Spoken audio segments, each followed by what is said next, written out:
જય હિન્દ મિત્રો, સ્વાગત છે એક નવી માહિતી નવા વિડીયોની અંદર। મિત્રો, ફોરેસ્ટ બીટ ગાર્ડ ભરતીને ધ્યાનમાં રાખીને ફરી વખત એક મહત્વના સમાચાર સામે આવ્યા છે। જી હા મિત્રો, વાંધા અરજી કરવા માટેનો છેલ્લો સમય છે તે 23 તારીખ હતો। 23/3 સુધી તમે વાંધા અરજીઓ દર્શાવી શકતા હતા। જો કોઈ પ્રોવિઝનલ આન્સર કી જાહેર થઈ તેમની અંદર કોઈ ખામી દર્શાતી હોય તો તમે વાંધા અરજી પ્રૂફ સાથે રજૂ કરી શકતા હતા। તો આખરે જોઈએ તો અત્યાર સુધીમાં મતલબ કે 23 તારીખ જે છેલ્લી હતી તે 23 તારીખ સુધીમાં કુલ કેટલી વાંધા અરજીઓ થઈ છે, કેટલી વાંધા અરજીઓ ઉમેદવાર દ્વારા કરવામાં આવેલી છે અને મહત્ત્વની વાત કે ફાઇનલ આન્સર કી છે તે ક્યારે આવશે, ફોરેસ્ટ બીટ ગાર્ડનું રિઝલ્ટ પરિણામ છે તે ક્યારે જાહેર થશે।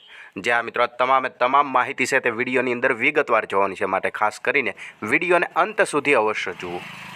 સૌપ્રથમ મિત્રો વાત કરીએ તો અપડેટ આજે જ આવેલી છે 29 માર્ચ 2024 4:32 દીપક રાજાણી સાહેબ દ્વારા પોતાના ટ્વિટર એકાઉન્ટના મારફતે આ માહિતી આપવામાં આવેલી છે, જેમની અંદર તે જણાવે છે કે ફોરેસ્ટ બીટ ગાર્ડની જે પરીક્ષા યોજાઈ ગયેલી છે તે પરીક્ષાની અંદર આશરે 24,000થી પણ વધુ ઓબ્જેક્શન મતલબ કે વાંધા અરજીઓ આવેલી છે। જી હા મિત્રો, પહેલાં 17 તારીખ સુધી ઉમેદવાર મિત્રોને વાંધા અરજી કરવાનો ટાઈમ આપવામાં આવેલો હતો। જોકે ઓબ્જેક્શન બહુ ઝાઝા પડતા આવવાના કારણે 17થી લઈને 23 તારીખ સુધી વધારો કરવામાં આવેલો હતો। તો 23 તારીખ સુધીમાં બીટ ગાર્ડની જે પરીક્ષા યોજાઈ ગયેલ તેમાં લગભગ 24,000 જેટલી વાંધા અરજીઓ જાહેર થઈ છે અને તેમનાથી પણ આગળ મહત્ત્વની વાત કરીએ તો આખરે ફાઇનલ આન્સર કી ક્યારે આવશે। જે આ મિત્રો ફાઇનલ આન્સર કી સાથે 15 એપ્રિલ પહેલાં આવી જશે તેવી મીડિયાના માધ્યમે માહિતી મળેલી છે।